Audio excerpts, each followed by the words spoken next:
Good evening, everyone, and welcome to the Trevor Carmichael Wall Garden Theatre and to the Barbados Museum and Historical Society. My name is Kay Hall. I'm the Education and Community Outreach Officer here at the Barbados Museum, and I am very happy to be your host this evening at this auspicious event.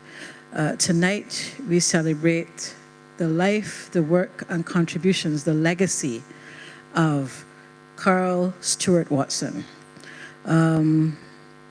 Carl was very much a storyteller. That is my biggest memory of him. He always had a story to tell when you met him. He and I never worked as closely together as some members of our staff like Harriet and Kevin that you'll be hearing from later on in the series.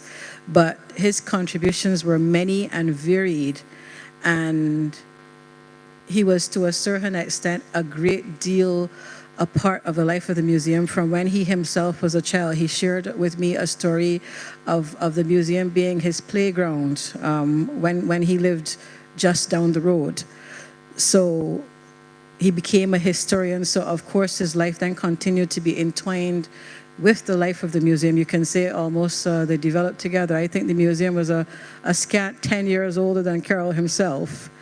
But anyway, welcome to the museum, and to give you your formal welcome to this evening's proceedings is our director, Ms. Alessandra Cummins.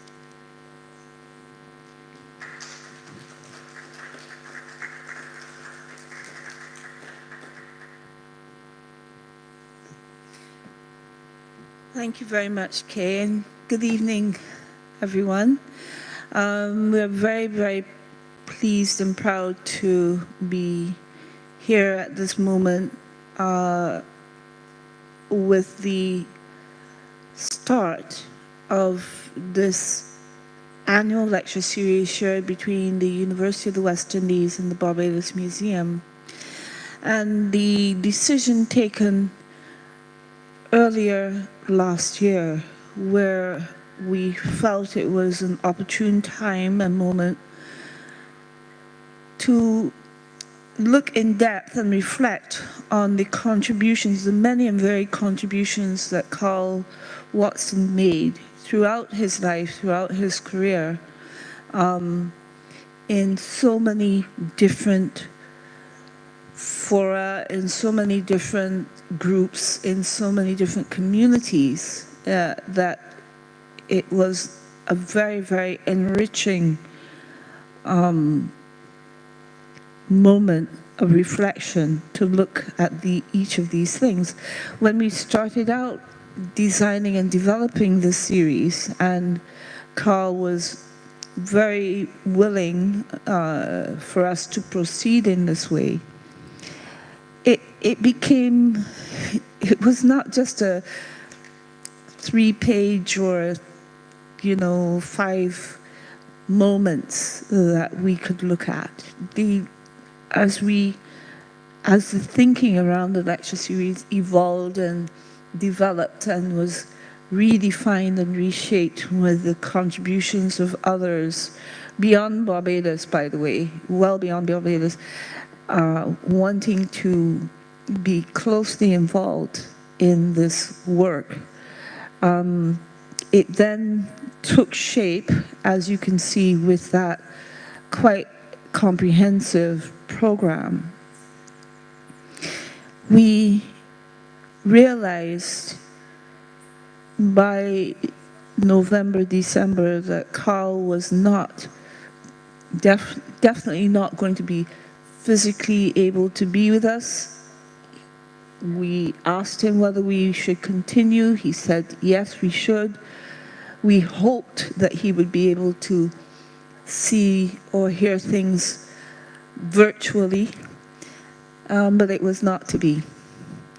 What we can do, however, is to make sure that the life and soul of this person who gave so generously to so many is not forgotten. And we hope that this series is not simply understood to be an academic exercise, but is understood to be a real exploration into the ways in which individuals of his interests and merit can have such a major impact on a community. So, thank you very much for joining us this evening. And now I'd like to turn the floor back over to Kay for the start of this program.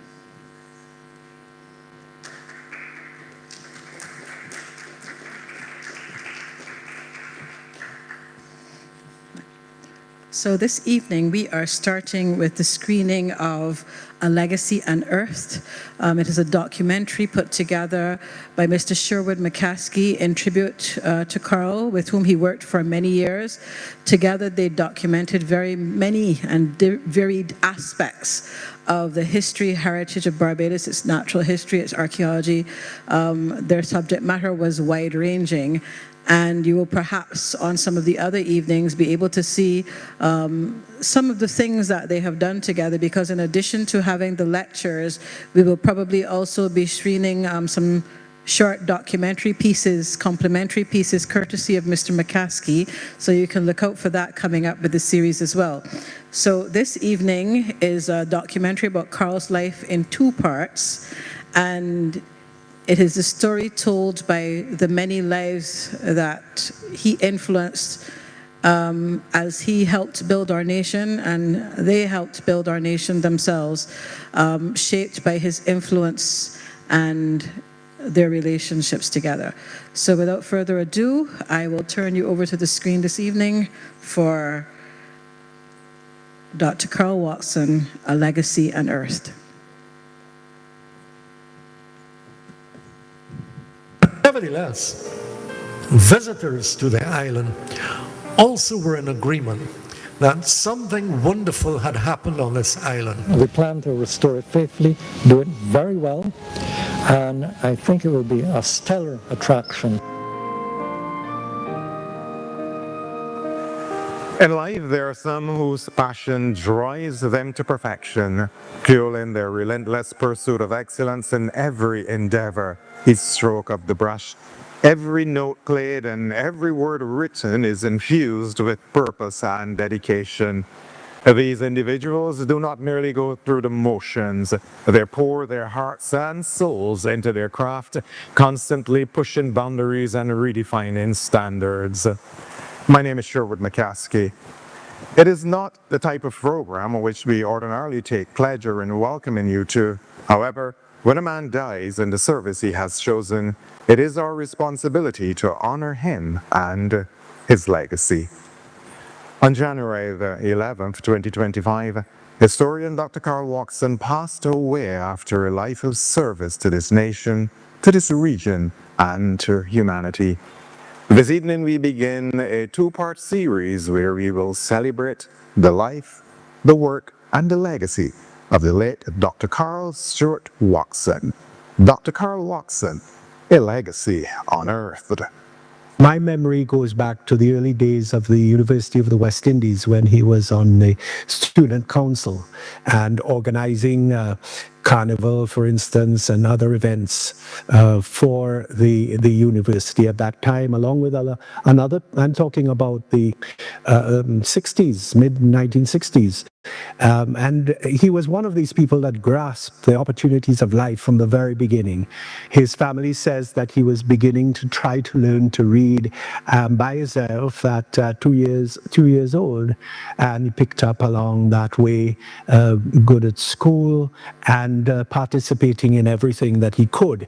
I remember back in around the time of Barbadian independence, when in 1966 a lot of shows and events were being held around that time, and there was this musical play at Combermere School, and I saw the National Dance Theatre come on performing, and there's this tall, slim, white guy among all the other Barbadian dancers, rolling his waist, swinging, and I'm wondering, well, who is this guy?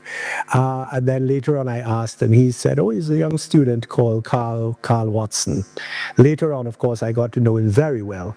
And he said, you see, I mean, I wanted to be in everything that was going. I don't want to miss out. And that really was the pattern of his life, because he was born in the area of Beccles Road and Culloden Road.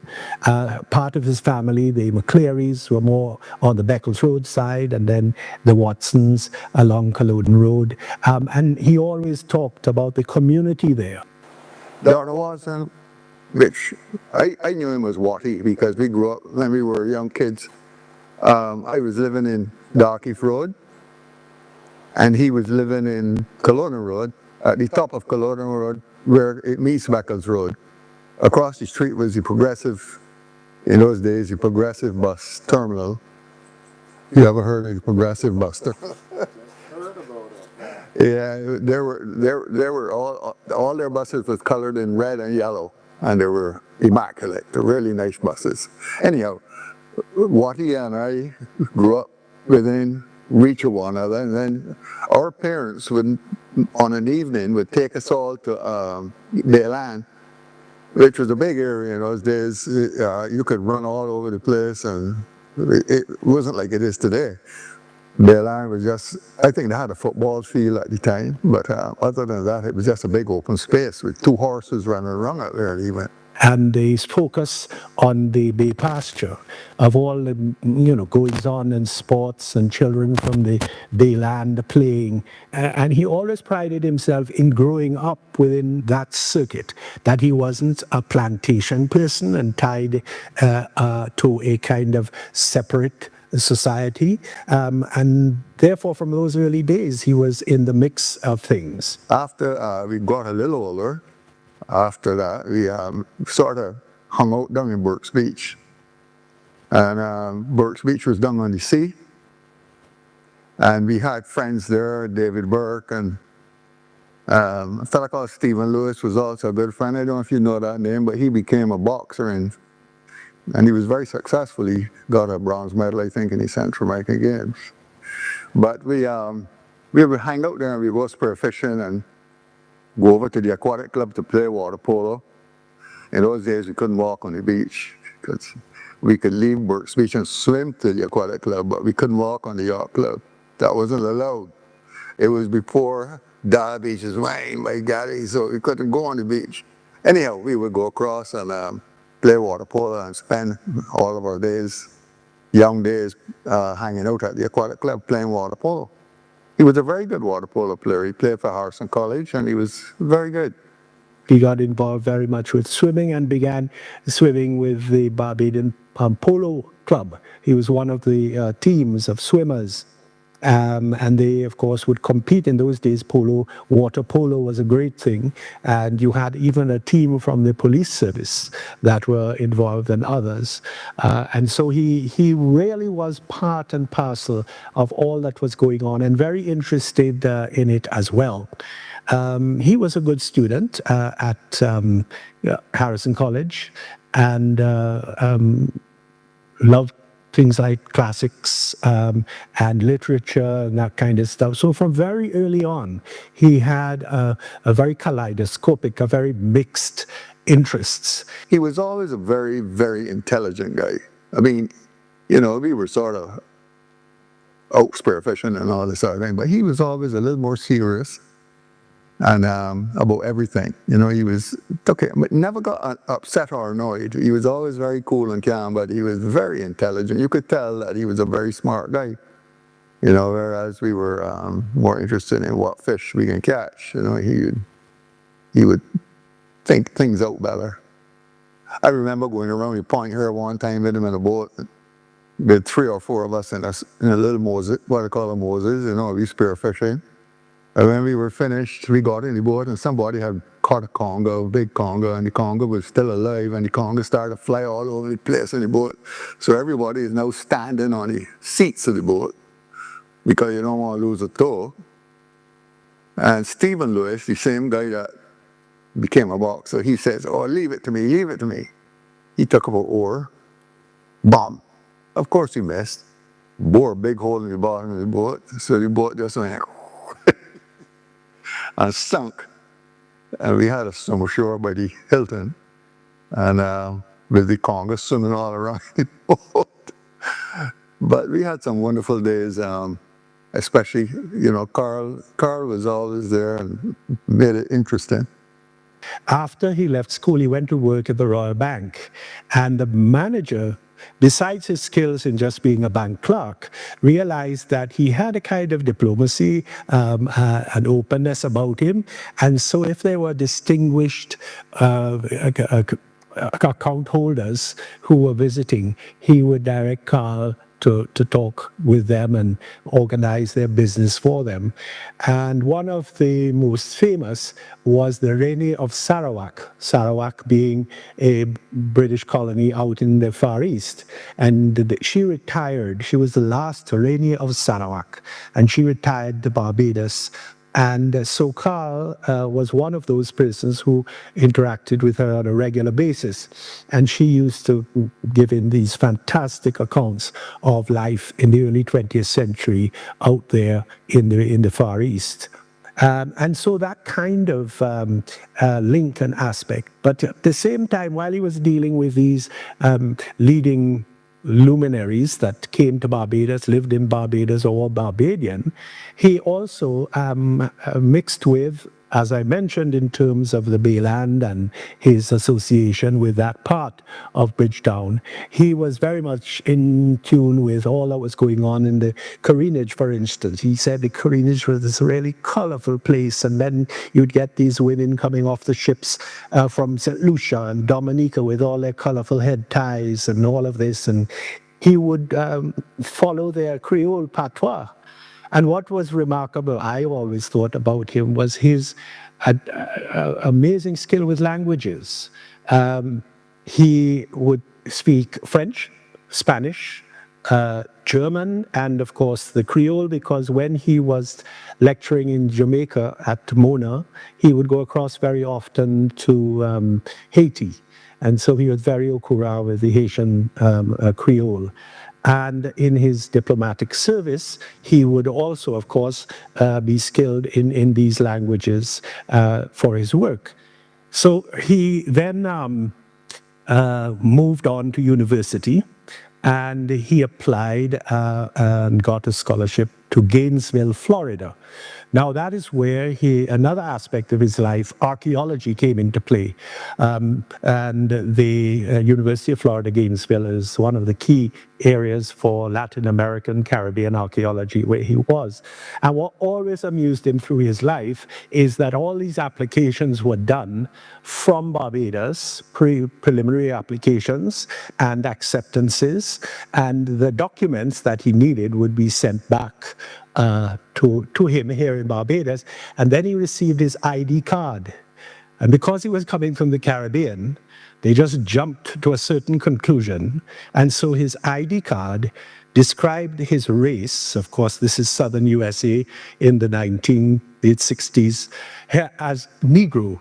So there he is with his Negro card, and he kept it for years. And he always would use it as a sort of teaching tool to show how United States attitude to race and West Indies attitude to race and mix and all that is so different and has a certain different nuance. And all of these things would come into play. Then he moved on to the diplomatic service for Barbados. When Barbados became independent, of course, a number of embassies and consulates opened up. And one of the first was to recognize Barbados as an independent nation was Venezuela. So he was posted in Venezuela. Paying a tribute to Dr. Carl Watson is really a challenge because he did so many things. Let me begin by saying he was one of the most conscientious and committed Barbadians around.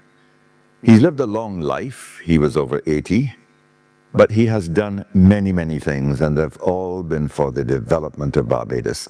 He began as a diplomat, and he served Barbados in several countries. And as I said earlier in the news report a few days ago, he was multilingual. And very few Barbadians are multilingual. Many of us, including some of the most famous people, are bilingual. We speak standard English and we speak Bajan dialect. That's two. Well, Carl, in addition, was understandable and fluent, especially in Spanish, but also in Portuguese and French. And this made him a boon wherever he went as a diplomat. He even had a little German because he was also posted in Germany. For a certain time, he was in Frankfurt, in Germany. And with the diplomatic service, it would overlap, and part of the work carried out by the consul in Frankfurt would be for tourism. So he was very involved in getting groups to come up from Barbados and perform for potential German visitors in Frankfurt. And he said, you know, everybody in Barbados felt it was correct to send up a steel band because steel band were what associated with the Caribbean. And he was very keen to send up a tuck band. And they said, no, I don't think that'll be a little wide, you know, a little bit out of step. But no, it was a great success. He put his foot down. He said, we must have this. And it was a great success. They took it to various parts of Germany, and it kind of gave a complete different perspective on the Caribbean than the German potential tourists had expected. And so in that regard, and this is of course during towards the end of the Cold War, so that Germany was divided, and every so often he would go across into East Germany. And from that potential, one of these languages that he excelled in also was German. But then in the 70s, jumping a little back, when he was in Venezuela in 1976, when there was the Cubana disaster in October of 1976, and the Honorable Tom Adams was the Prime Minister of Barbados, Carl was in Venezuela. And, you know, with being one of the most adept in Spanish speaking in the diplomatic service in Barbados, he was on call to make links. This was an international incident between Cuba, Venezuela, the United States, and of course, linking up and informing cabinet and the prime minister. So although he kept very quiet about that aspect, of course, there were a lot of, potentially difficult information contained in all of that. And for security purposes, even after that, he had to keep very quiet. So he also was in Canada for in Ottawa.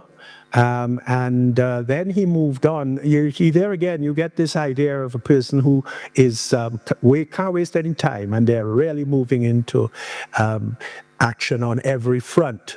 And so from then, he moved to UWI, the University of the West Indies, to be a lecturer in Jamaica, in Mona. And it was, of course, always from that time, heritage and history. And in fact, he was there during Hurricane Gilbert. And for the rest of his life, he had a problem with one of his feet because he went up on a roof during Hurricane Gilbert when he thought, didn't realize that there was this eye passing over and that it would come back. He went up to fix the roof, and then he almost died being swept down over the roof, landing on his ankle, and that was damaged really more or less for the rest of his life. So all of these experiences, and of course he then, in his Jamaican phase at UWI, got very deeply involved with Jamaican culture and the art as well. You see, he had this other facet as well, this appreciation of art on all levels. And one person described to me that going and visiting him at his house in the Garrison was rather like being in an African compound, because there were all these masks with shells over them and paintings and carvings and stuff from Africa with that link, which actually a lot of it was Jamaican art with an African bent and art from West Africa particularly. So there was that facet in Jamaica, and he had the skill, of course, he seemed to have had the skill with dialects and language. And so he could be there with pure Jamaican. He would hit you with wonderful Jamaican phrases and talk. And when Bob Marley came to Barbados once on a visit, and for some reason Bob Marley never, from what I understand, never performed here, but came on a visit. At that time, Carl was operating a motorbike and knew Bob Marley from Jamaica and invited Bob to be on the back of his motorbike and took him on a tour of Barbados. And the image of Bob Marley on the back of a motorbike with Carl in front, going around the island was quite something. And of course, he loved the reggae music. And peculiarly too, he also loved country and western. I'm not too much of a country western fan, but boy, did he love it. He played it all the time. As St. Lucians do. I mean, there's one amazing Caribbean feature that St. Lucians, for historical reasons, because they were Americans based in St. Lucia, are key followers of country western, and Carl, of course, knowing St. Lucia, tie that in. So he left Jamaica and then came down to lecture in Barbados at Cave Hill, where he had, as I mentioned, had been associated with for years and years. Carl was responsible for the heritage program here at this campus. Many of his MA students can attest to that. And that attracted many students. A lot of those students were mature students who had a first degree and then went back when they realized that this gave them an exciting opportunity of improving their credentials, improving the training, the study, the education, and also to do a research project, because the central thesis of that program was, in fact, to do a thesis. And many people like Mary Brathwaite, for example, who was the sister of Kamau Brathwaite. Mary was a brilliant historian as well, and she produced a beautiful book from her thesis on the history, the story of Bay Street in Barbados.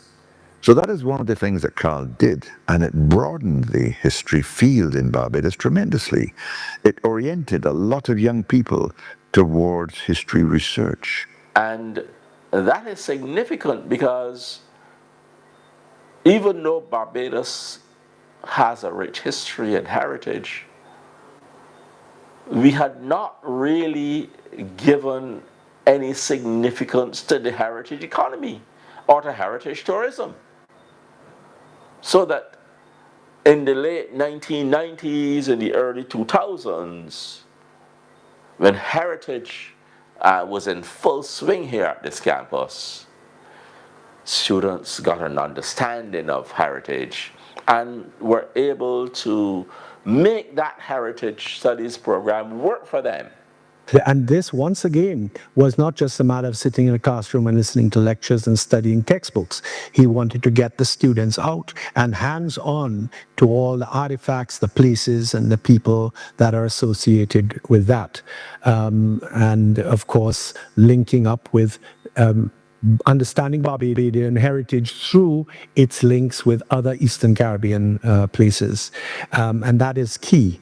And I understand that just within the last few weeks, there is now an archaeological heritage program has been renewed, rebuilt within the University at Cave Hill, and there have so far been about 10 applicants that have registered for this program. So the spirit, in a way, of Carl's work continues, and I'm sure that Tara Innes, who was a student of his, will follow in his footsteps in ensuring that this well-balanced area of research is done.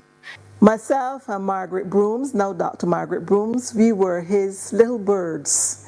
We were his first 2 students in the university's Masters in Heritage program. And Carl really took us under his wing. I remember we used to go to his house for our tutorials, and on Saturday mornings, once we took a break, then we went to his kitchen and we cooked cuckoo and saltfish, and we sat down and we ate that. And that was the kind of man he was. He always was there to help his students. He looked out for his students, and his care of his students is exemplified in this example. I remember having an assignment, and the night before the assignment was due, I got a call from Dr. Watson. The assignment was due the next day. I got a call from him late in the night after 8 o'clock, I would say, and in his soft, calm, quiet voice, he said, "Claudette, you turning your assignment?" And to be quite honest, I was under so much pressure at that time in my life. I couldn't even remember if I had turned it in. I'm not quite sure. He said, "But I'm not seeing your assignment." So after checking the computer and all that, I realized I had not turned in the assignment. Dr. Watson said, "Listen to me. Once you get that to me by 9 o'clock tomorrow morning, I will take it. I won't reject the assignment." And I worked that entire night. And I am telling you, there was something with me that night because I worked through the night, got all the sources, got everything together, and got a really good grade on that paper. So thanks to him, if he had not called me and he didn't care about his students, when he looked through the papers and saw that my assignment was not among them, he could have gone on and not called, but he did, because he really did care about us, and he treated us, he showed how much he cared in the way that he would respond to us and interact with us. You know, Dr. Watson was my teacher. He was my supervisor for my PhD thesis. He was my mentor. He was a friend. He was an advocate, a consummate diplomat, just so lovely and kind to everyone and everything, natural and cultural. And today I think is a very, very sad day for Barbados and the loss that we have sustained, really. We've lost, as I said, an oracle, somebody who was able to push into the past and bring those stories to the present. And that's such an important gift to us. And I'm so completely moved by his presence with us. And I think his work will continue to live on. I got to know Dr. Watson from being one of his students. And I was always impressed about his knowledge of not only Barbadian history, but he loved every aspect of it, and he would also include not just what we would term the social history of Barbados, but he would look at how history and the environment, and especially the aspect of it, I was particularly impressed how he would bring the two together.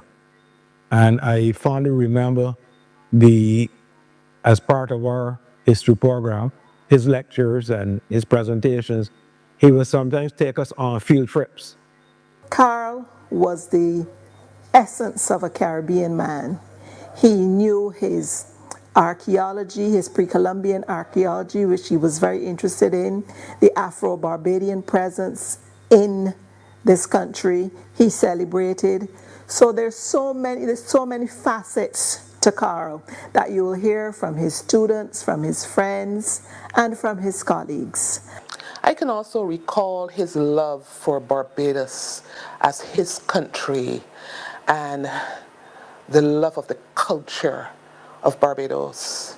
He loved music, he loved dance, he loved all cultural aspects, the arts as a whole. Generally, he loved the arts.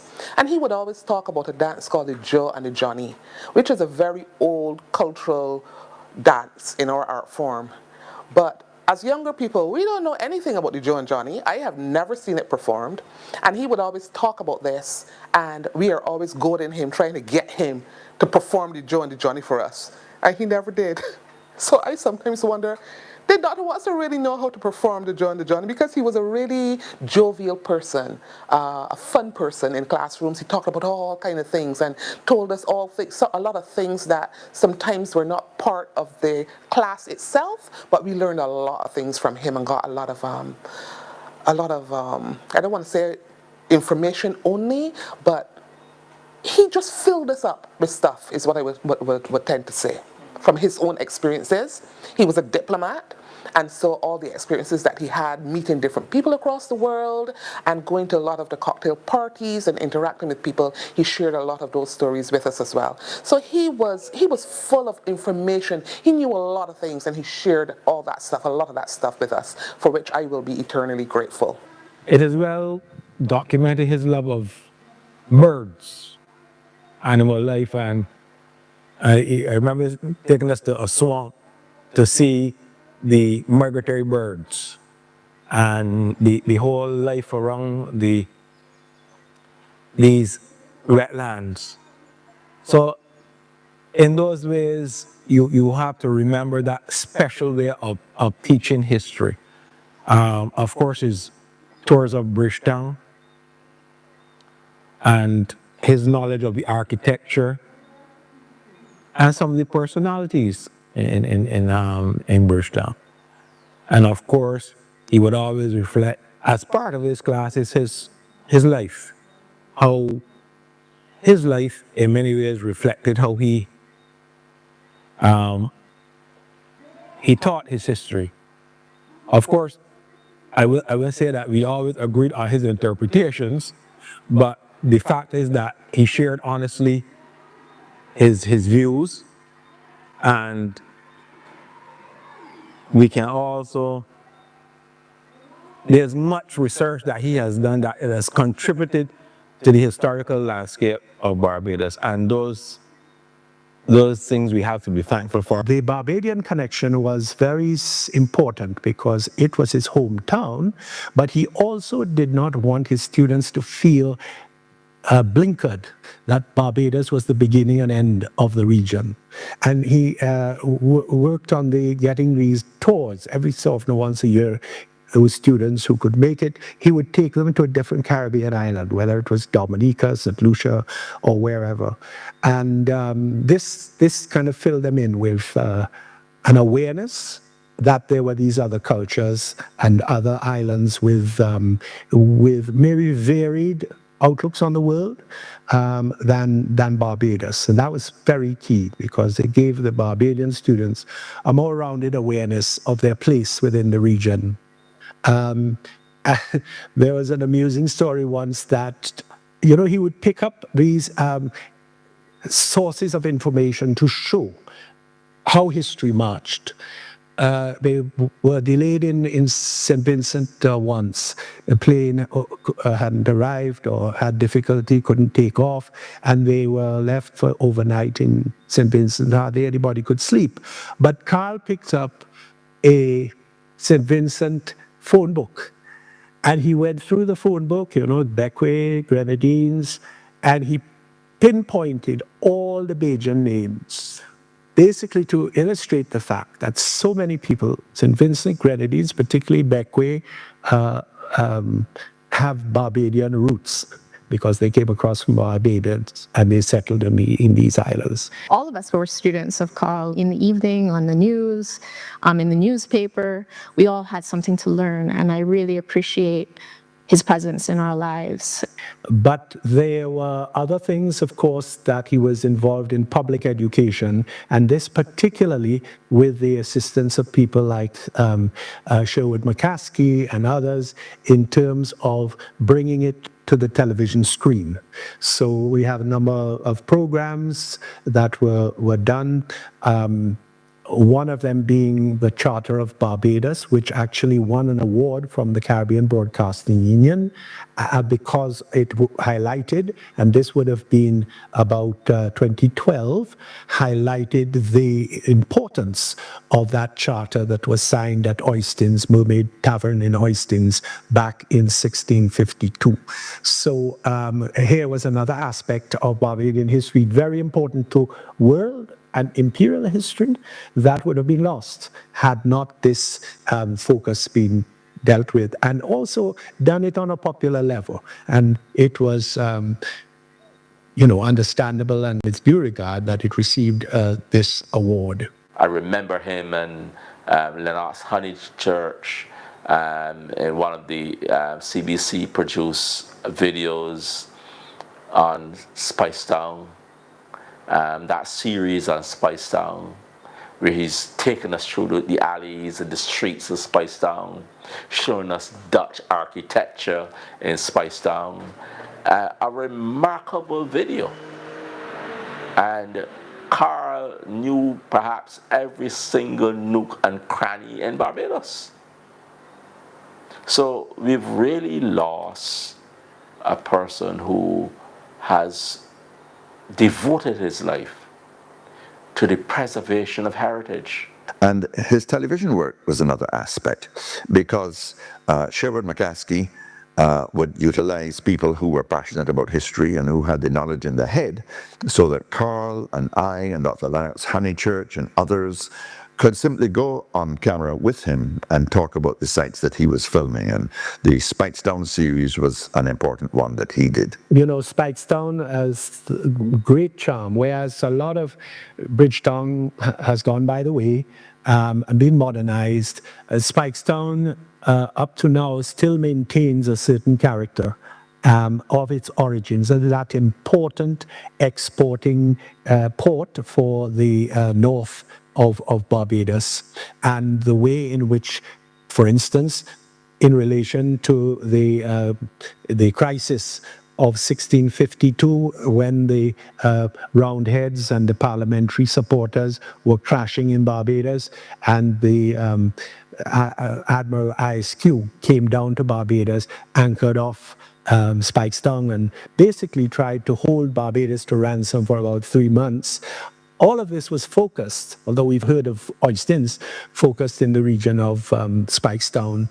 And so he, along with CBC once again, and McCaskey, were able to do a program about the importance of Spikestown. And you see, the thing with these is that here he is, the record is maintained, and you have a continuing document that can be played to other generations, maybe yet unborn, to show the story.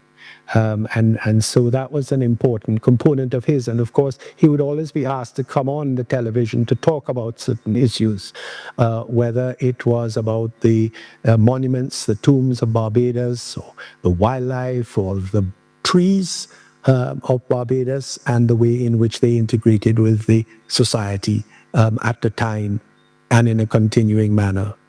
So many stories, and certainly Barbados has lost a gem in terms of knowledge, and one will only hope that it could be an inspiration to others coming up to be able to contribute their knowledge and their awareness of Barbados to new generations.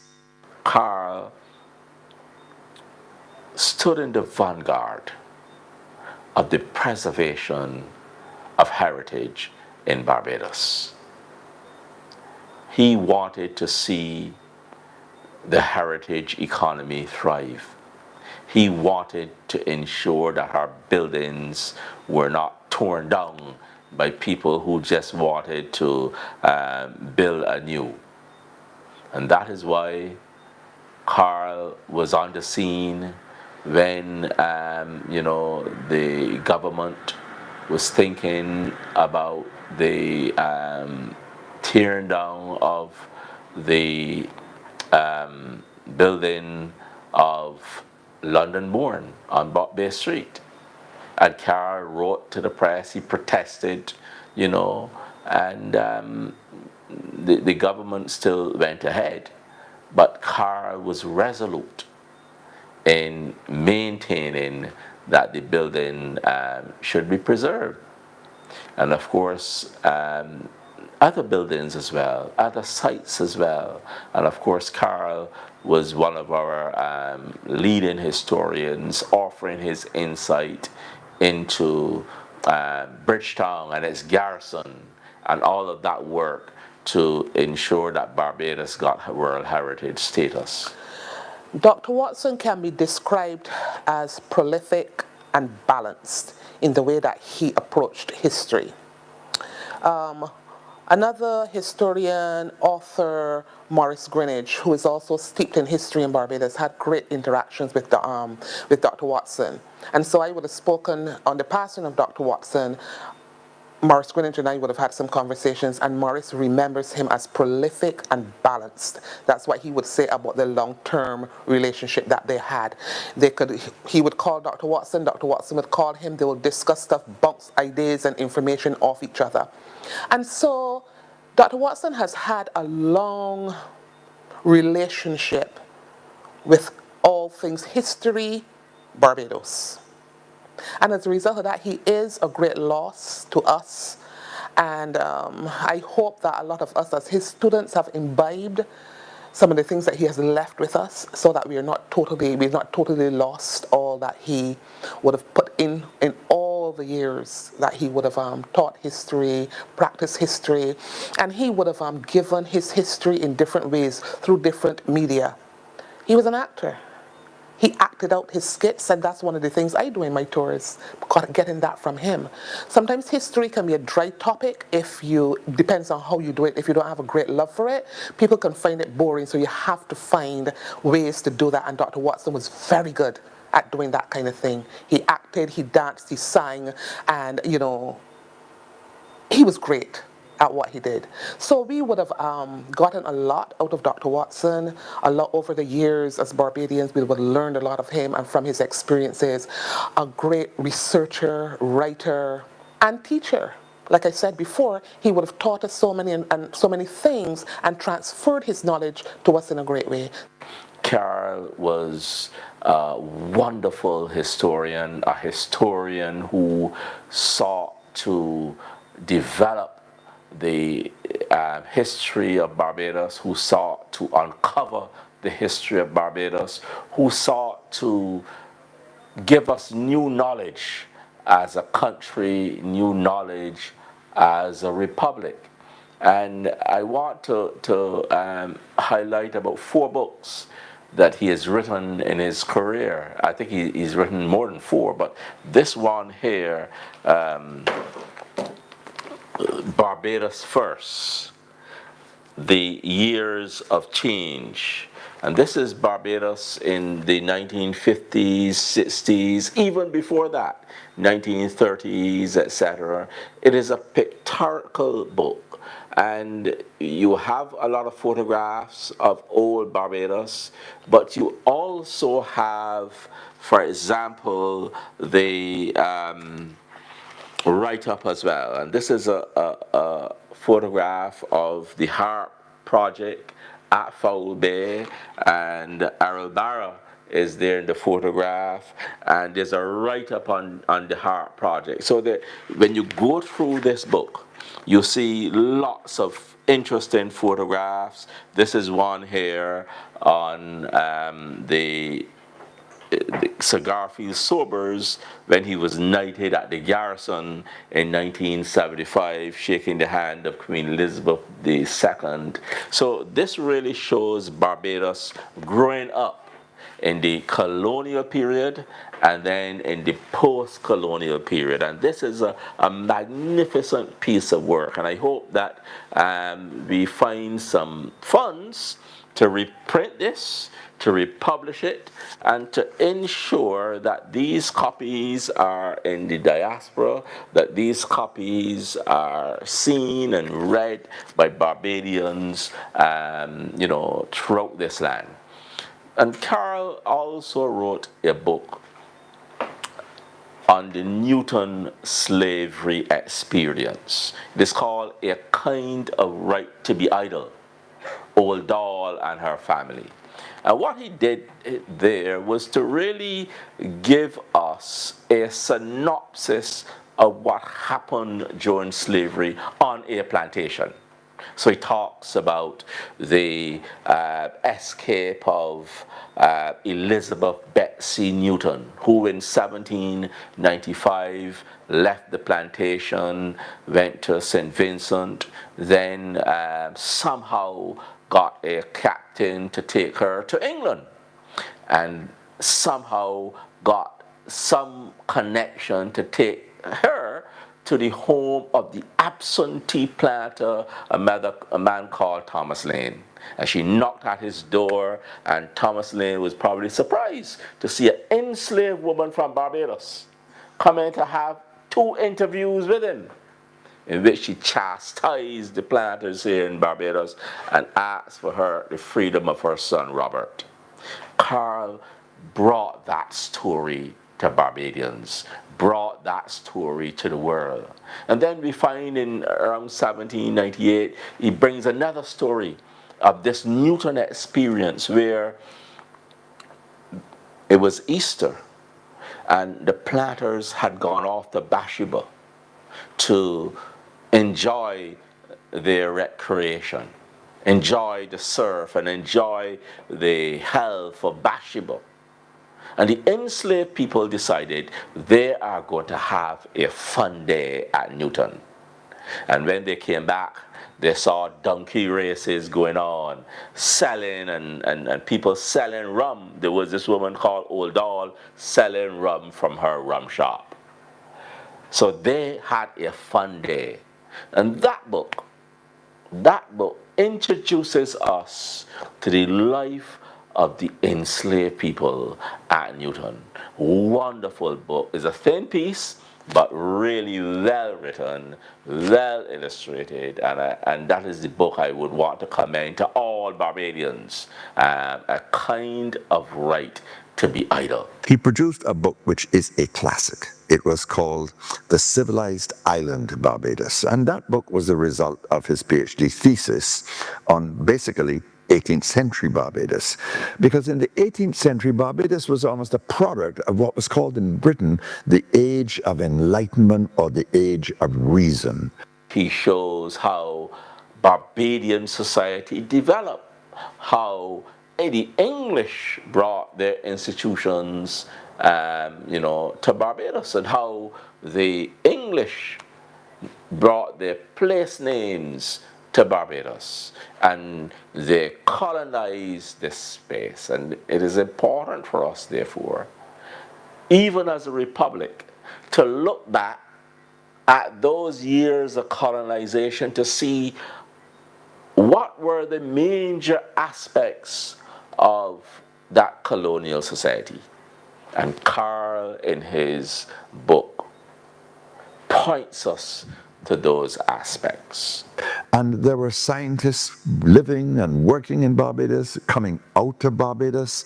You might say that Colonel Christopher Codrington was an iconic aspect of that story, because his story began at the cusp of the 17th and the 18th century. He died in 1710, and of course he wanted a university in Barbados to train doctors and priests, or rather a combination.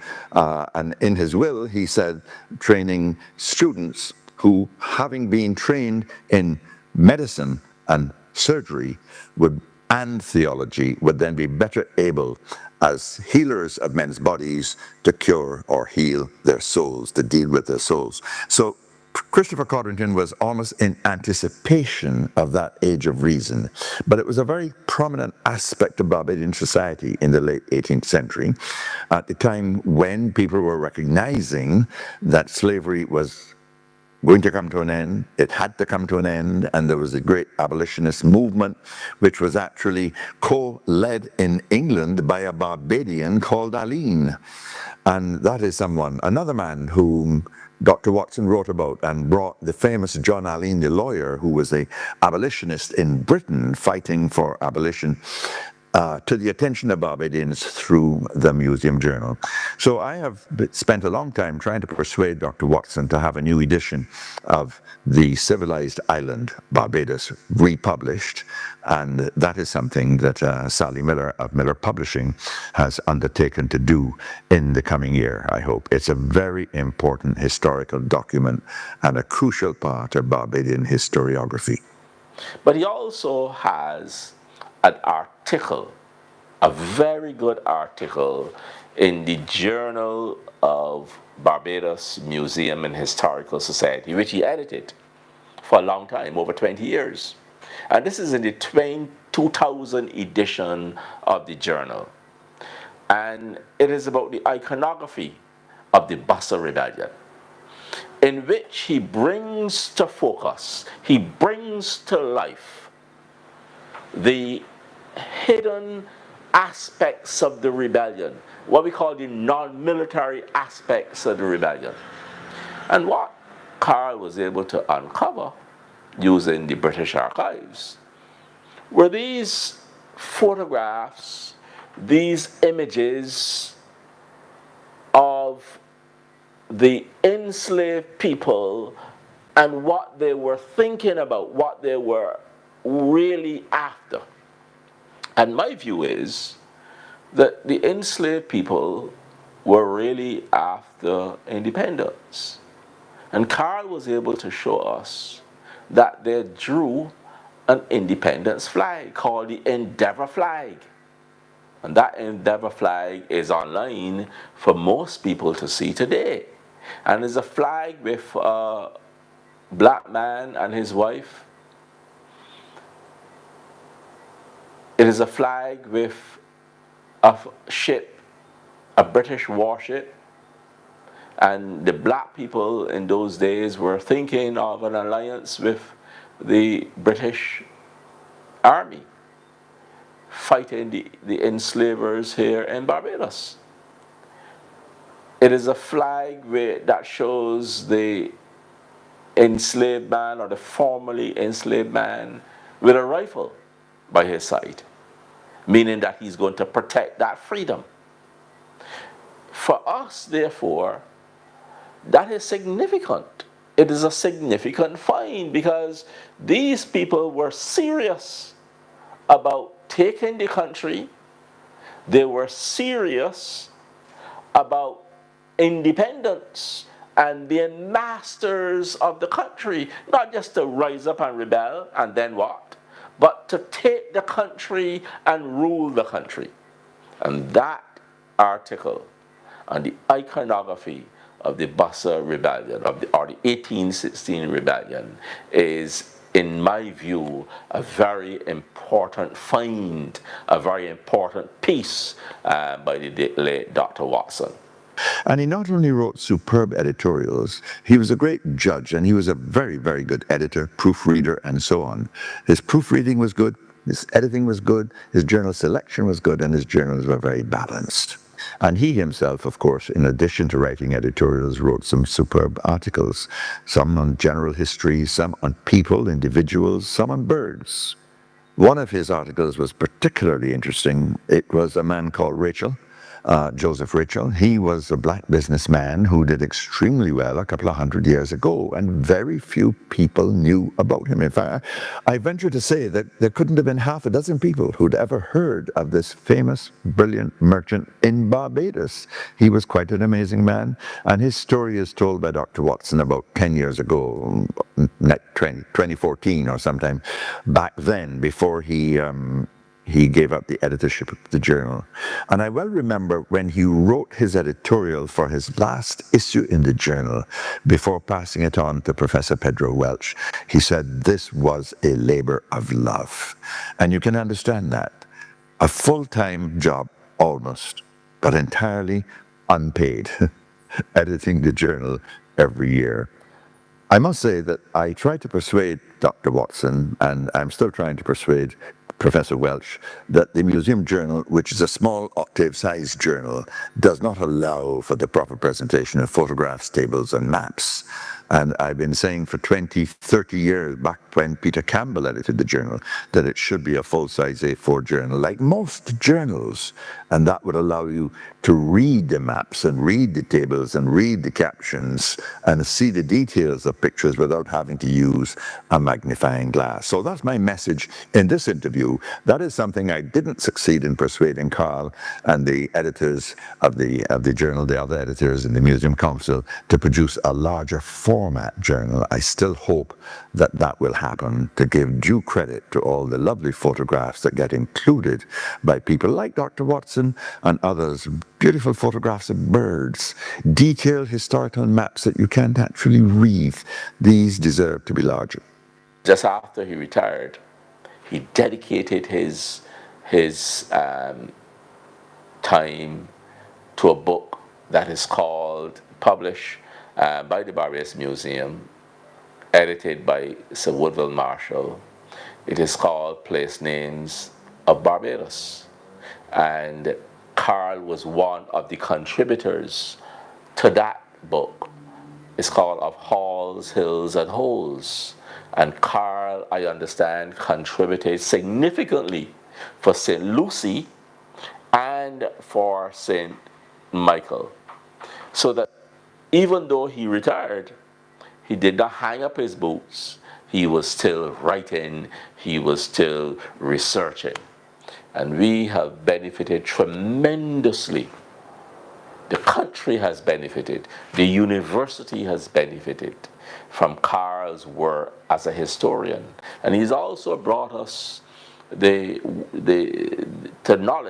to our knowledge the work of Joseph Rachel, a black man, a significant merchant in Barbados in the 18th century.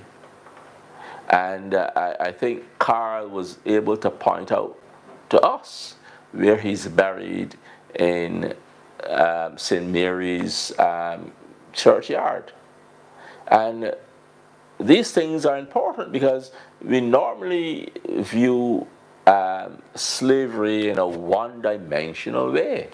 But here are these enslaved blacks that get their freedom and they become merchants. So we have Joseph Rachel and then later on London Moore, and are able to excel in the slave community. And then, of course, he had this passion for nature and wildlife.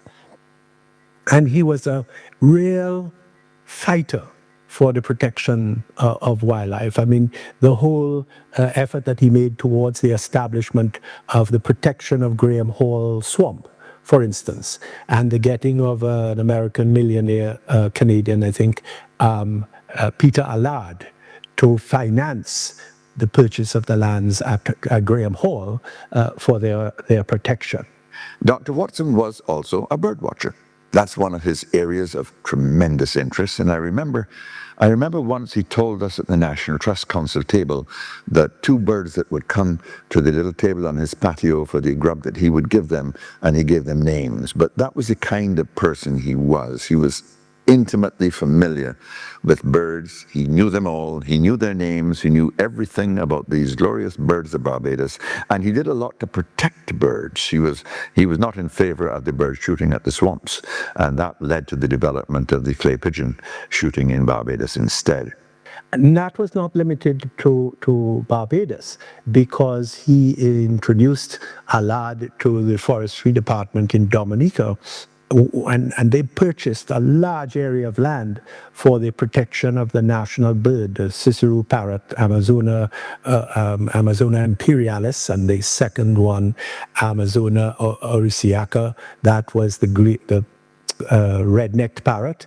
And today in Dominica, there's this extension of the Diablote National Park, thanks to Carl and his involvements with that. And he was always keen and careful about the way in which the land was being used. Sometimes, of course, he would conjure up enemies, particularly in relation to the one aspect of Barbadian culture in relation to the swamps, the shooting of birds, migrating birds that landed in the swamps, particularly in the eastern part of Barbados, in areas like St. Philip and wherever, up in St. Lucie. And he really fought that, and he made some enemies along the way. But, you know, his concern really was for, in a way, the birds. He would point out, look, these birds are coming from beyond the Arctic Circle, and they're flying those thousands of miles, and they're landing in Barbados just to be shot by a group of privileged people behind a kind of hide, and killing all these birds. And they're trying to make their way down to Tierra del Fuego at the end of South America, you know. And it was that kind of concern. It was concern for the wildlife itself. He also spoke out a great deal about the whaling, the permission that was granted for so-called indigenous whaling in the Grenadines, where where he said, "You want? I mean, there's so much food available now in terms of imported chicken or even locally done meats and stuff. Why are you allowing people to kill these whales?" And they are allowed a number of whales per year, and orcas, and they kill them. And this really used to upset him intensely. And he pointed out that, look, this is not indigenous whaling. This was brought here by the Yankee sailors and the Scottish shipbuilders in the 19th century. You know, this is not anything that the indigenous Kalinago people would have done. And that was another aspect of his kind of historical awareness. He always wanted to get to the basis of the issue. Like, you know, the great ongoing debate among historians about Busser and Washington Franklin in masterminding the Easter Revolt of 1816. And so these debates come up, but Carl always wanted to say, look, we're not dealing with what is populist in 1970s, 1980s. Yes, we understand why, because this is the image that people want, or a certain group of intellectuals feel that should be promoted. But if we have to get to the root of how this major national event occurred, we've got to take on board the others who may not be seen as hip, if you want to use an outdated word, and attractive in terms of interpreting the story. And that was the kind of historical research that he insisted on. Don't get carried away with the crowd and the passions. Find out exactly what the roots of this story is all about. Of which we all benefited. Dr. Watson's commitment was not just about personal success. It was about leaving a lasting impact, inspiring others, and elevating the world around them. His was an unwavering dedication to transform ordinary efforts into extraordinary legacies. His work reminds us that true excellence is not a destination, but a journey marked by passion, resilience, and an unyielding desire to create something meaningful. Dr. Carl Watson, a legacy unearthed.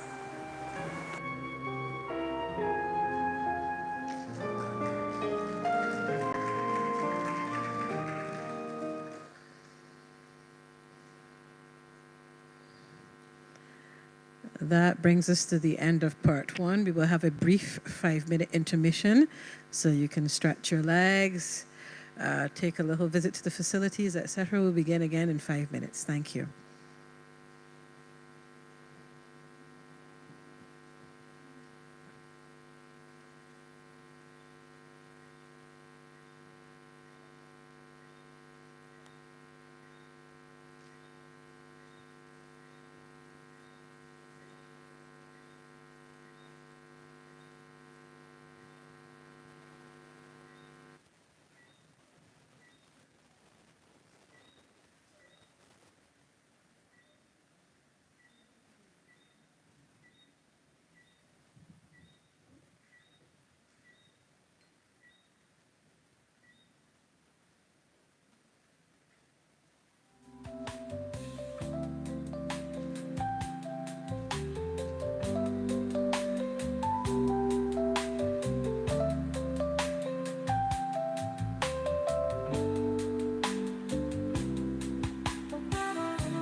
Welcome back, ladies and gentlemen. That 5 minutes went by very quickly.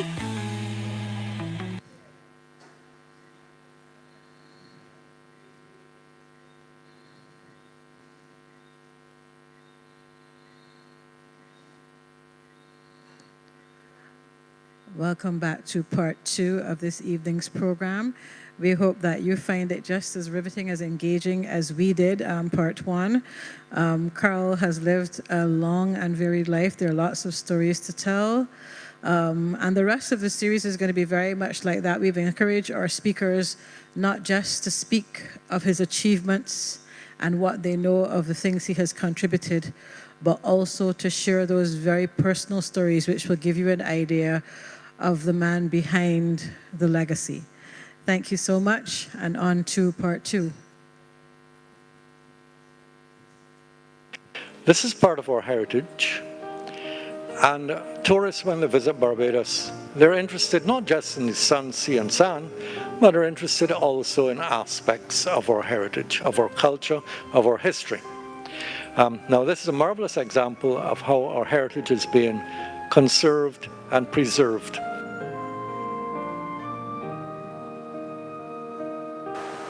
In the quiet moments of reflection, there are those who recognize that perfection is not merely a destination, but a continuous process. It is the joy found in mastery, the thrill of discovery, and the fulfillment of creativity that propel them forward. They understand that true perfection lies in authenticity. It's in the expression of their unique voice and perspective, and in the enlightenment of our people through their teachings and very positive work. This is the final episode of a 2-part series where the life, the work, and the legacy of Dr. Carl Watson are celebrated. The story is carried by his former students and colleagues. We begin with Professor Sir Henry Fraser. The other hugely important aspect of Dr. Watson's work, and for which he is remembered, is the tremendous role that he played with the National Trust. Now, I was president of the National Trust back in the late 80s and 90s. Dr. Watson took over after 3 other presidents. He was president, therefore, in this century. And he was the longest serving president that the National Trust had, because he actually served as president for 7 years. And he was passionate about the built heritage of Barbados, as well as the natural heritage. He was very much into the wetlands, the preservation of Graham Hall Swamp, in which he played a significant part when it was developed by Peter Allard, the Canadian owner. And he really did a lot of work in many ways for the National Trust. And one of the things that he did was the resuscitation of Morgan Lewis Mill. Now, Morgan Lewis Mill was originally bequeathed to the Trust by Mr.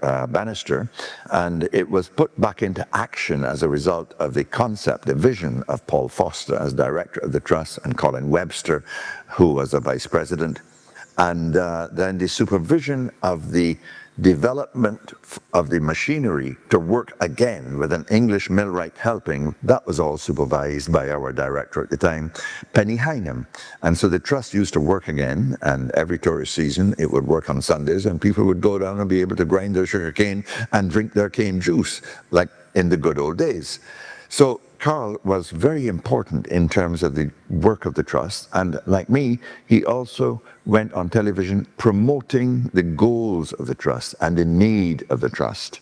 And sure enough, in terms of his work, for instance, with the African heritage in Barbados, through particularly his archaeology and his documentary research, he always wanted to emphasize that you don't accept these sort of standard explanations for history, that there are all of these interesting and involved alternatives that are happening at the same time. For instance, in his research down at the Pierhead of African burials, and his story about digging down into one, finding one of them with grave goods around, and calling for somebody to go and buy a bottle of rum and pour a libation. And when they poured the libation, this dust emerged from the skull of this skeleton of an African who had been buried there.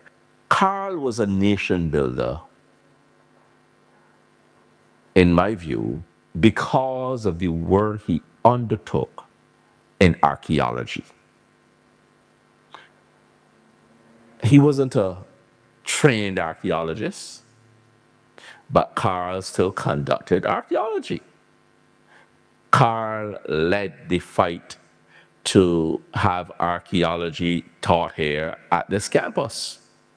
But not only did he lead the fight, but Carl got his hands dirty in that regard by going into the pits in Bridgetown, going into the areas in Bridgetown, and actually doing the digs in Bridgetown. And if you were to go into our archaeology lab, you will see these digs from Cheapside, digs in Sutter Street, digs in St. Mary's, the St. Mary's area. And we have a lot of bones and skeletons and all sorts of archaeological materials. That is the work of Carl Watson. And then, of course, his work, along with others, at Newton, the burial ground there, and his research into the enslaved at Newton, particularly his booklet on Old Doll, one of the enslaved people there and her family. So giving a far more rounded view of the African presence in Barbados than the traditional sort of plain popular account. And if you were to go down into Jubilee Gardens, which was called the Butcher's Market, you would see a covered installation, I think it is painted in blue, where if you look into the glass, you will see a cobblestone area going back to the 1750s. That's the work of Carl Watson, who gives us a glimpse as to what the road surface looked like during slavery. So Carl has played a tremendous role in archaeology, a tremendous role in helping us to understand that archaeology is significant for our experience. In other words, if we're going to understand what happened during slavery and before, we must pay some attention to archaeology. And Carl, therefore, has pointed us in that direction. He also made a point in his book, which was called Civilized Barbados. He made a point of, as far as the white people of Barbados, he explained clearly why, of all the Caribbean islands, Barbados had the highest numbered minority, but that he always said they were not a sort of solid group. They were made up of a great variety. Whether you are talking about the indentured, the descendants of the indentured people, or whether you are talking about the slave masters or the absentees or those who were born and brought up in Barbados and felt that Barbados was the center of the world. And he admitted the cruelty and the exploitation, all of this, but he said it's nuanced. The whole pattern of things is not like one blank page, one monolithic group. So he would do that in every case. And really, when you think of it, his research covered all the various ethnic groups who occupy Barbados.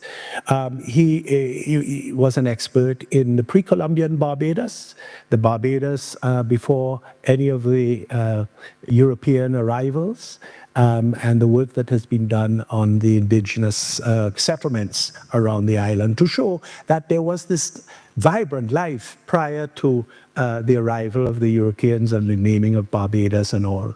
Of course, his work among the descendants of enslaved people from West Africa, that too, whether in documentation or particularly in archaeological research, was very important. Dr. Watson has found a niche as it relates to Judaism.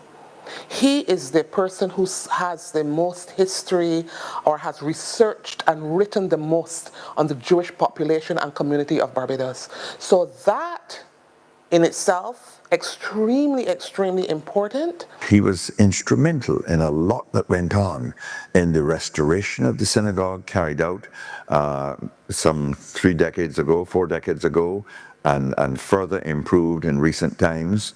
And through Dr. Watson and an archaeologist from Florida, they actually discovered the famous mikveh in the yard in front of the Jewish synagogue. Carl was a model citizen of Barbados. His contributions to this island crossed many boundaries. Carl was a scholar, a diplomat, a researcher, an author, but most of all, he was real.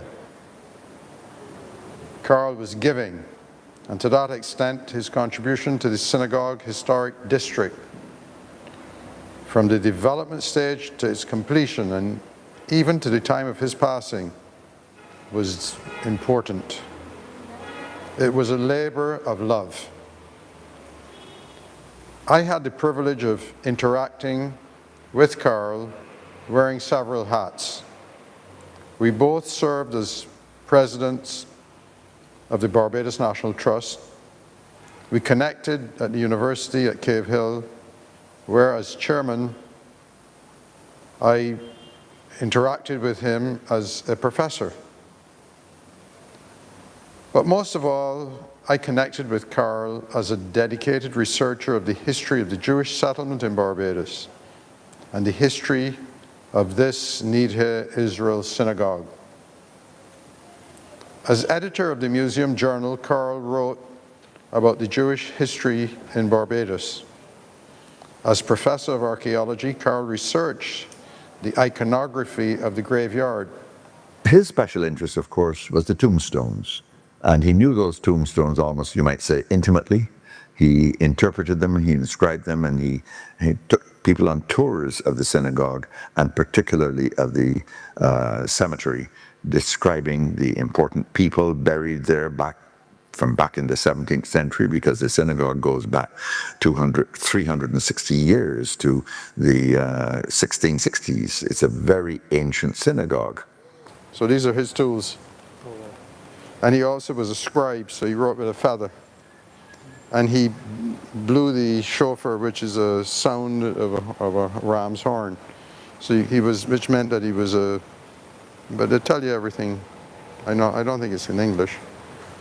But of course they were Spanish and Portuguese, but here you have Bela Infante, who was reader to the synagogue 10 years, was beloved by all who knew him. He departed this life in the year, on the 25th of September 1752, age 48 years old. So, but in that short time he accomplished, and the hands on the top are the hands of a priestly blessing.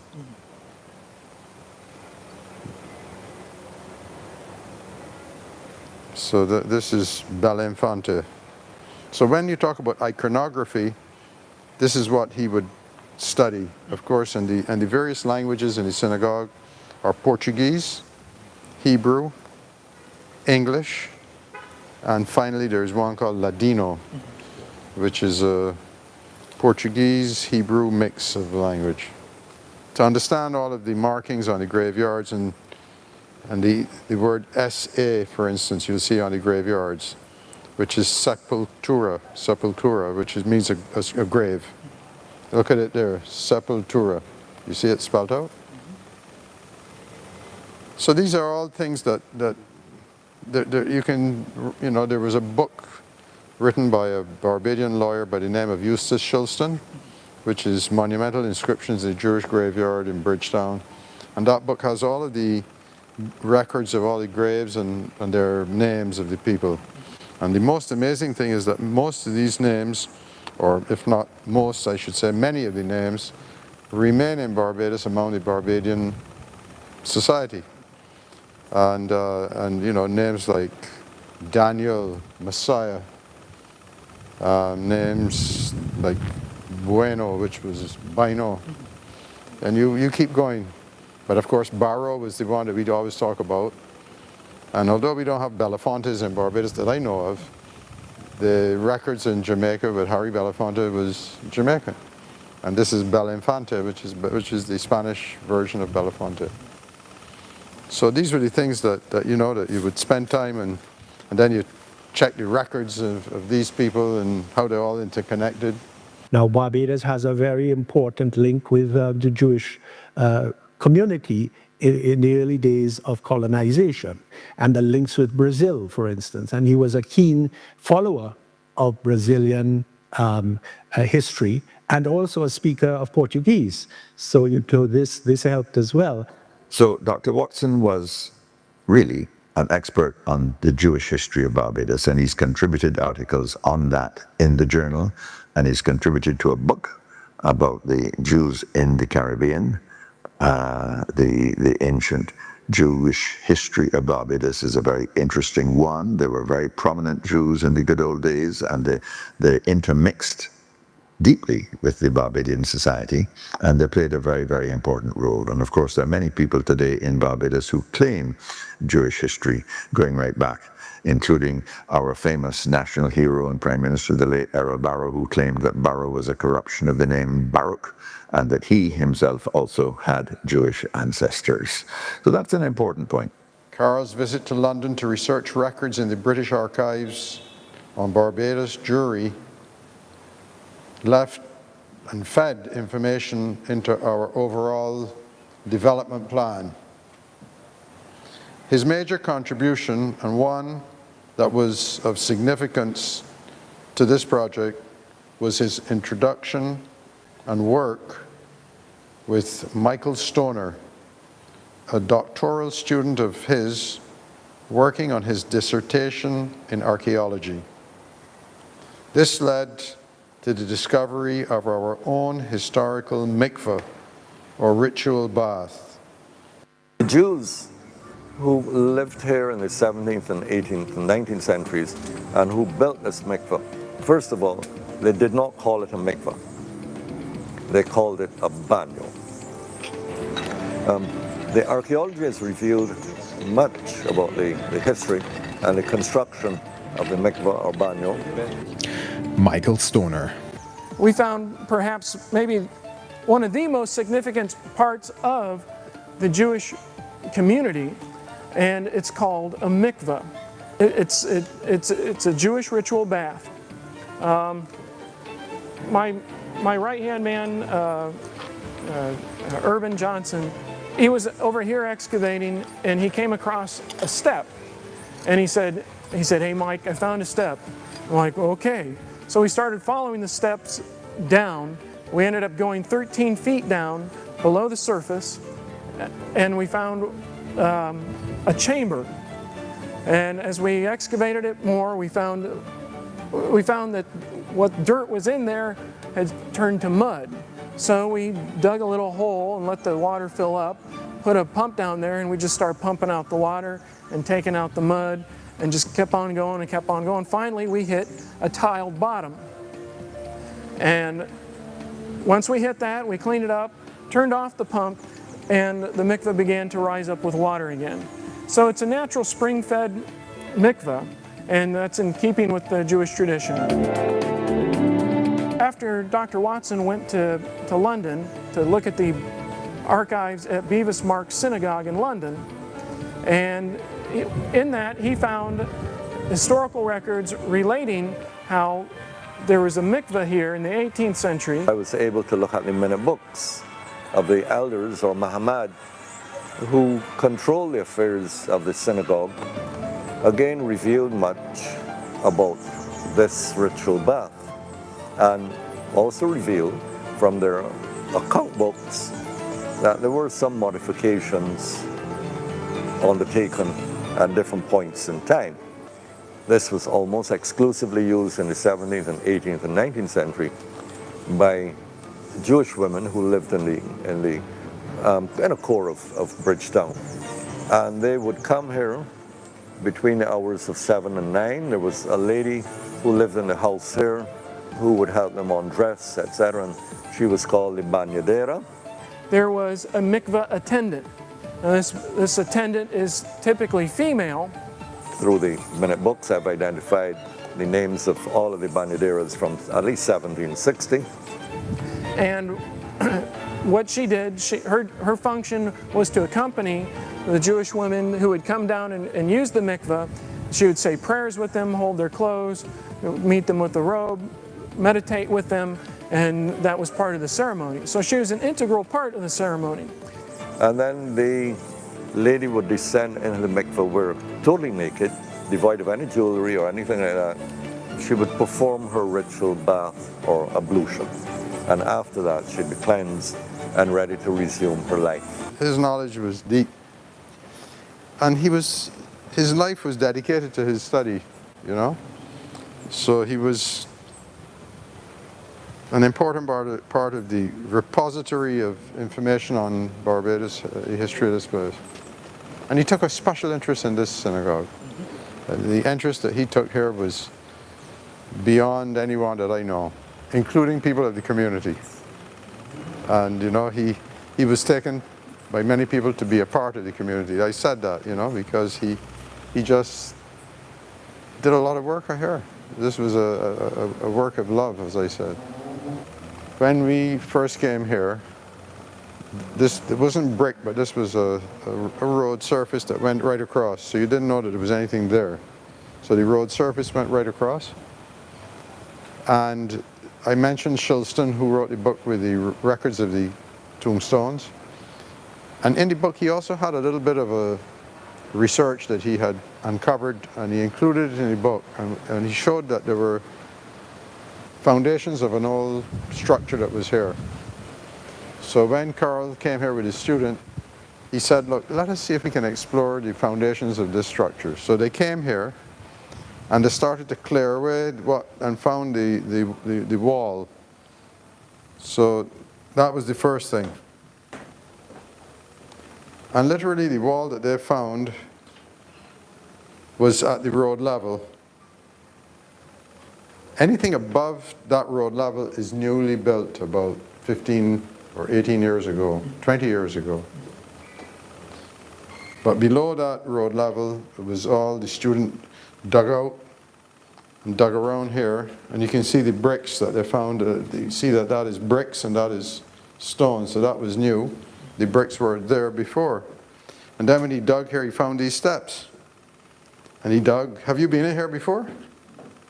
So when he dug here, he found the steps, he came down. And then he found the steps here. And he kept going and found that the steps were between these two walls. And when he went down here and started to clear away, water gushed in. And this was the bath. And that water is from a natural spring. So when we were pumping it out, it was coming back in. So this just fills up by itself, and it's moving water, which was a requirement of a mikveh. And the reason that it had to be moving is because this water was used by women during their monthly cycle. So that to keep it clean, it was moving water. And Bridgetown didn't have pipe water when this was done. This is from before 1654. And you can see that it was real because of, by looking here, the ability, and the mikveh was a huge part of the religion. So that it is assumed that the mikveh was discovered before the synagogue was built, because this was so important. And the little niches were where they would put candles or oil lamps, because again, no electricity, but to come in here, and there would have been a building like this on top of it. So that's what we put back. So the red line there establishes where the new section is above the red line and where the old section is below the red line.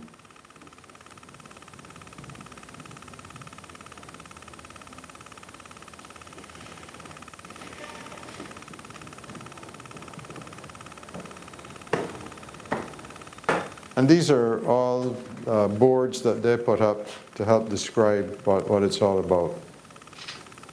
And these boards were done by Carl Watson and his student, Stoner.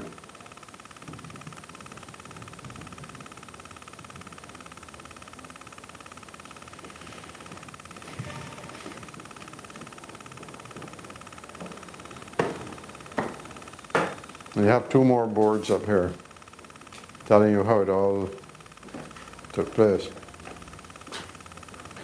Carl was most proud of this, a mikveh which predated this 1654 synagogue, the oldest such mikveh in the Western world. His research on the mikveh led to his detailed descriptive posters, which are prominently displayed in the mikveh. Carl's knowledge of this area, this synagogue, its iconography, its history, and some interpretive stories which he developed over time led to his becoming the resource knowledge base that many visitors, students, and others tapped into. He was a proud guide who could capture the attention of those who were lucky to be on one of his tours. And he was often assumed to be a member of the community. That's how much he felt a part of it. You see the iconography of a child as an angel. And there's two children in there. You see two different sets? Dr. Watson's research was responsible for all of this? Well, it's connected with all of this.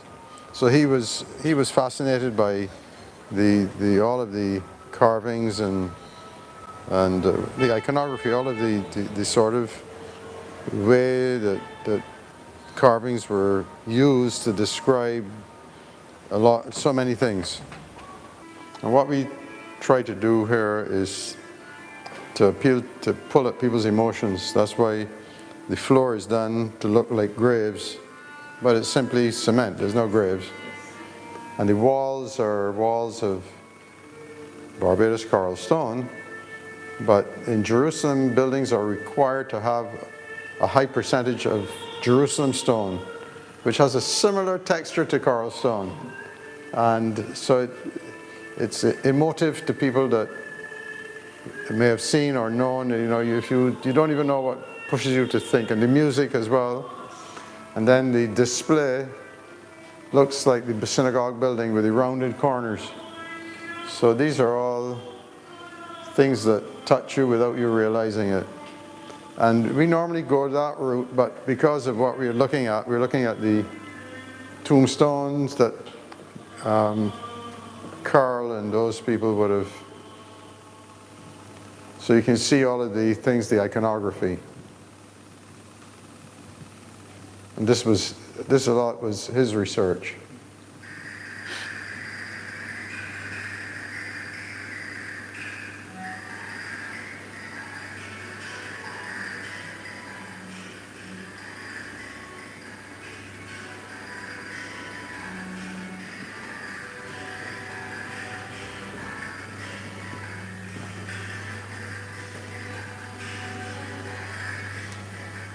And here, this board, I think, has his name on it.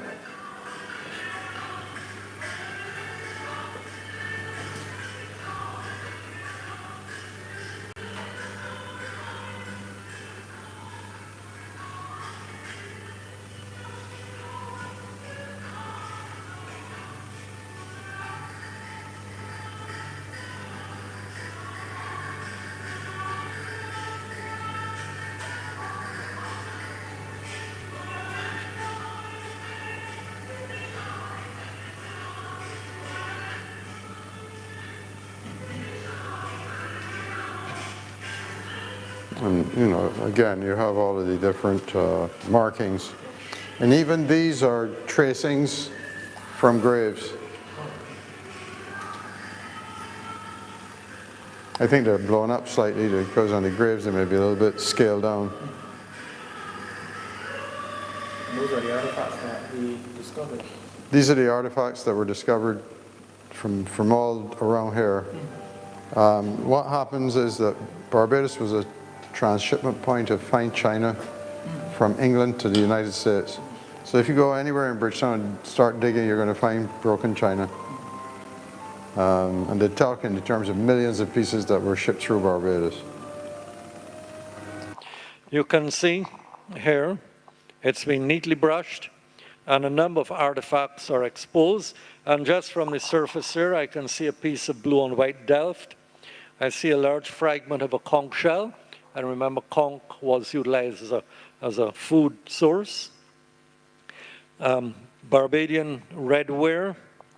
I can see a piece of a smoking pipe. So that's what archaeology is really all about. The recovery of garbage, basically, that's what it is. It is garbage from the past, but it's garbage that reflects social, economic, and cultural activity. So in gathering that garbage together in a controlled excavation, one can then, especially for historical archaeology, flesh out what the documents do not necessarily say. Primarily, we found 18th century artifacts that are associated with the 18th century part of the rabbi's house. As you may have already know, there are two houses that we found. One is a 19th century house, and the other is an 18th century house. And we're able to do that we're able to know how old it is by the artifacts. So what we do now is we wash the artifacts, and it's a real important part of the archaeological process, so that we can date exactly what we're doing and when the occupation was exactly. And we found a number of really interesting artifacts. We found one, a metallurgy mold, where apparently the rabbi or the person occupying the house was making their own jewelry out of some kind of precious metal. Now that doesn't mean we found any gold or silver. We'll keep on looking. But we did find a couple of things that they used for that. And more importantly, we found, what I consider to be the most important is Barbadian redware. I know that most Barbadians already know that there was ceramics made for the sugar industry and all that, but they also made domestic wares for everyday use. And so we're finding some of that, which is kind of conducive to the history of the Jews in Barbados, because here they were using Barbadian ceramics and integrating to be true Bajans. So, Carl's final contribution to the Synagogue Historic District was his written material for a coffee table book to be published later this year. He worked on this book until his final passing. He gave his assurance that he would complete his writing, and true to his word, he completed his writing. Carl will be remembered for his contribution to the Jewish history of this island. He spoke with pride on the subject, and I was privileged to have shared his journey. So he had insight into all of these various groups, including one that that has been ignored a lot because people can concentrate on the plantation life. That is the free-colored business people, particularly in the region of Bridgetown, Spikestown, and whatever, and the role that they played in Barbadian history. And what he always advocated was, look, this is not a black and white situation. This is a situation that is far more nuanced, it's deeper, and its roots and links extend quite widely across the social patterns of Barbados. So these are some of the things I take back because I respected all the time his attitude to research and academia. He was not a populist. He wasn't aiming at just being popular by running on a type of, popular idea of what history was about. He wanted to ensure that on all levels, in all ways, people understood the situation. So Carl is an icon of heritage in Barbados. And of course, his base when he retired was George Washington House. It's not just a matter of standing in the classroom. You have to go out in the field. You have to understand. You've got to interview people, maybe go to other islands and compare. And that is why he felt very strongly about performance. And he spent a lot of time at George Washington House. I remember turning up one there with a VOB team to do a short video of George Washington House. And Carl met us at the gate at 6 a.m. in the morning, opened the gate for us, and gave the story of George Washington and his visit to Barbados. And then took us into those dark tunnels with only a cell phone, using the cell phone's light. And this was about 3 years ago. An amazing man, and he gives us the history of the garrison. And I was prepared to do the history of the garrison, but I didn't have to do anything.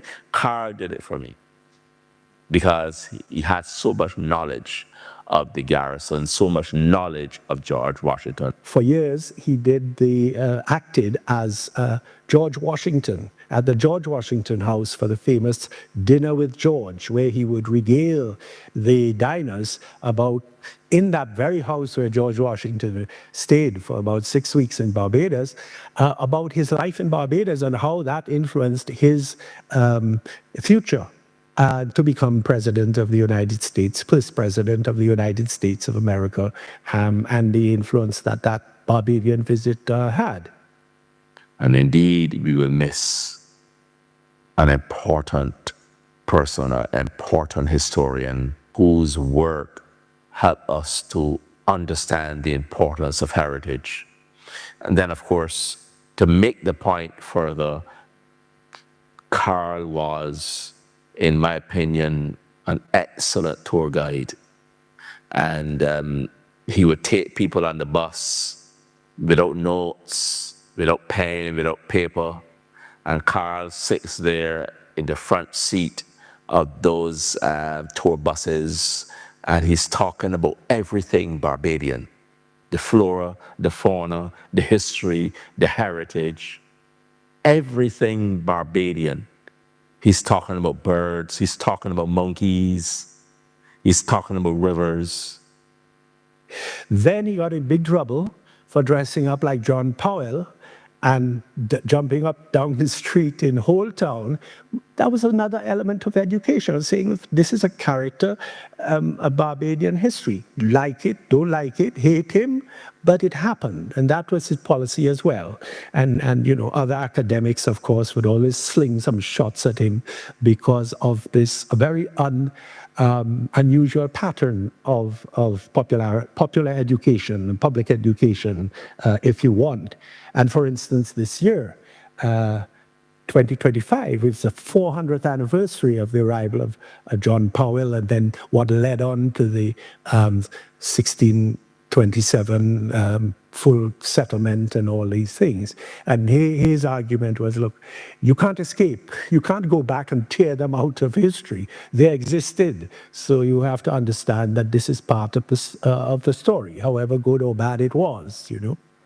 And this extended, we've left the performance, we've left all of the other things, but this extended to sites, to historic sites. And he has been involved in so many areas. For instance, I mentioned George Washington House and his work, for instance, for the Barbados Museum, 20 years as the editor of the journal, the membership and presidency from time to time, and his concern for buildings. He always felt, look, there are buildings that could be preserved and put to modern uses. You don't have to bulldoze them down, because Barbados does have an embarrassment of riches when it comes to historic houses. But in this day and age, it's extremely difficult to maintain them and find a use for them. And there are so many that you really maybe have to concentrate on just a few major examples. His concern, for instance, for Spikestown was very, very deep. One was that because some of his family there, the Roaches, for instance, had property there, very prominent property, the Roach Pharmacy in the middle of Queen Street, and these other things.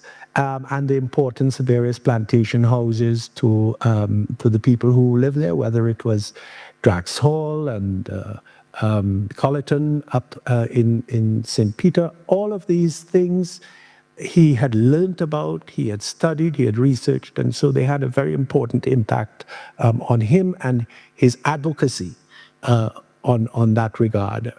And the contribution he made to establishing the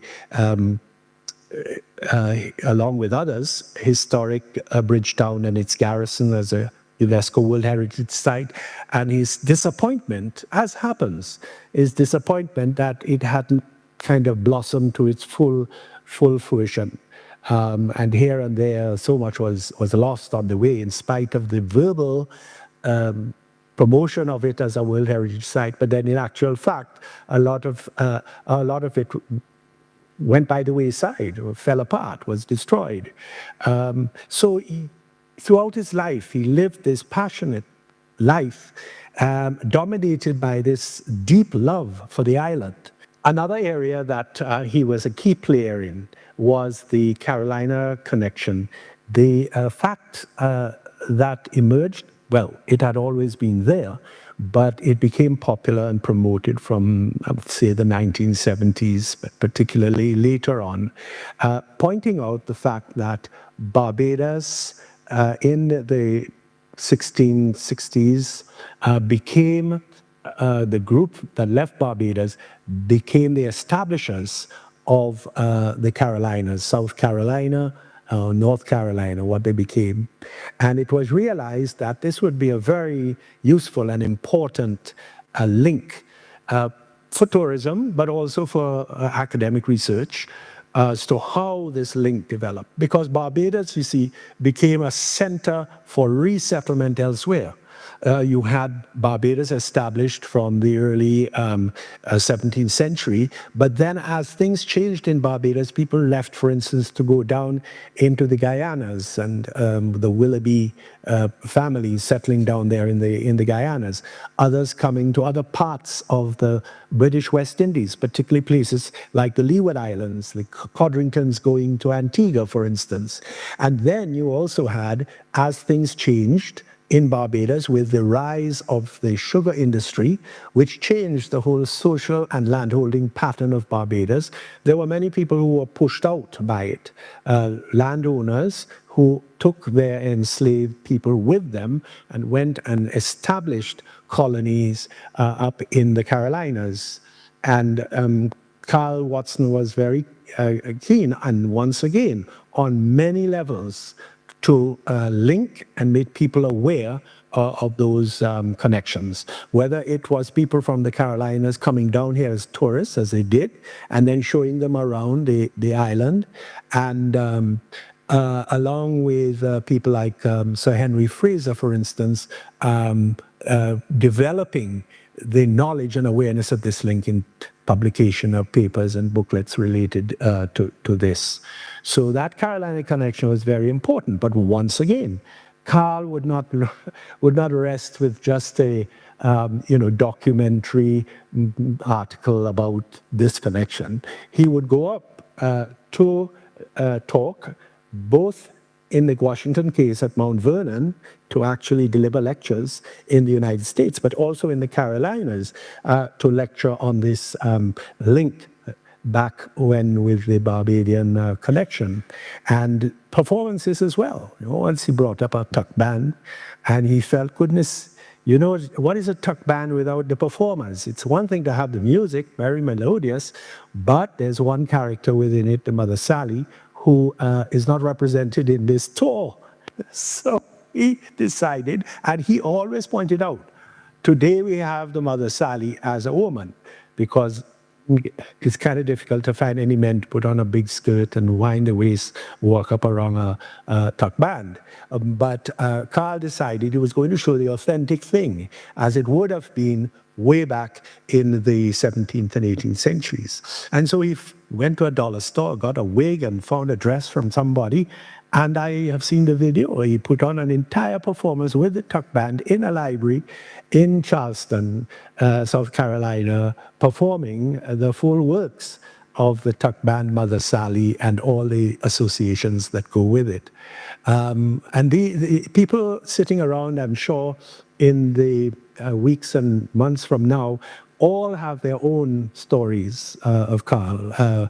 Carnival, for instance, at Kensington Oval, 1959, there's a photograph of him as the Knave of Hearts, and there's a Queen of Hearts, and Chris Gibbs is the King of Hearts, and there they all are down in Kensington Oval on an afternoon with a sort of trying to revive or also to recreate a carnival in Barbados.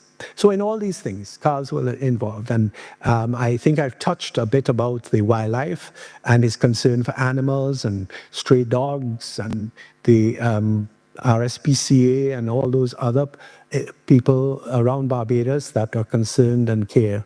They will miss him too for his concern for abandoned animals. But particularly the wildlife, the birds, the trees. I mean, there's certain tourism developments where he would actually go down and be filmed, expressing his concern about the rooting up and the cutting down of these trees around specific parts of Barbados that were so important. Also, the whole national park, so-called, of the East Coast around Bathsheba and along into the parishes of St. Joseph, moving into St. Andrew and St. Peter, that whole spring. And he was always concerned about not only the fact that, you were digging up soil to build buildings which were not suitable for the site, but you were perhaps damaging the natural pattern of the site. It's very difficult to balance that. It's very difficult to be outspoken in that. And so in all these ways, we remember him for his involvement on so many levels with the Barbadian society, its history, its heritage, its culture. And I am currently, moved by the work that he's done, the archaeology that he's done, the historical research that he's done at Newton, in Slave Burial Ground and for Newton Plantation.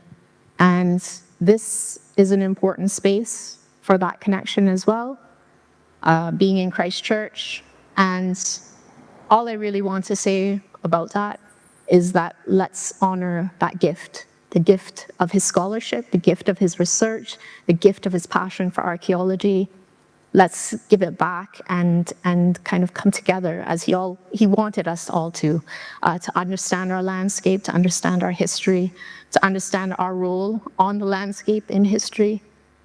Those are all things, meaningful things that we could do for Carl. And I really want to give my heartfelt condolences to his family, to all of his friends, near and far. Right now I'm here at the Barbados Archives, and I know that he was a very good friend of the Barbados Archives, and at his passing I would like to convey our condolences to his family and very good friends, from myself as chairman of the Barbados Archives and the entire staff, because we all got to know Dr. Watson very well, and we pray and hope that he will rest in peace and that we will carry on the legacy of trying to promote and educate Barbadians about the very rich history of our country. And of course, the environment. He loved the plants and animals of this country as much as he loved the people and their history. So it has to be part of what he has left with us, and that we should continue to do the very best we can to preserve those important aspects of our history and environmental landscape. And to his family, I say he was an icon. He was a treasure. He was a man that was loved by all of his students. And he is taking his rest now. And the ancestors will celebrate and welcome him home. So, as I said, Dr. Watson, a committed Barbadian and committed to the concept that research and understanding our past better helps us to build a productive future. That was Dr. Watson's mission. That was Dr. Watson's legacy. Well, I've had the very good fortune of sitting at the feet of Dr. Carl Watson. Like his many students, I've benefited from that which he has never benefited from, and that is, of course, his fine example. As Dr. Watson pursued greatness, he embraced the beauty of imperfection, recognizing that it added depth and character to his work. This harmony between ambition and acceptance allowed him to innovate fearlessly while staying true to his values. His journey stands as a testament to the power of passion, one that has turned vision into reality and has left an indelible mark on this island, the Caribbean, and beyond, wherever his influence continues to inspire. Now, on a personal note, his teaching and his mentorship have set me on a path of service to all of you. I'm Sherwood McCaskey. Dr. Carl Watson, a legacy on earth.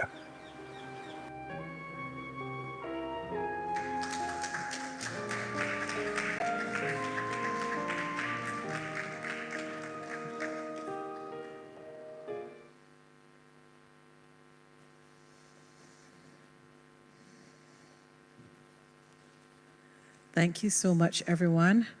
I'd like to take a minute just to quietly reflect on everything that has gone before tonight. We'll be happy, of course, for our persons to continue to leave their comments below the video online. And we will also share any comments we receive within the theater. Thank you.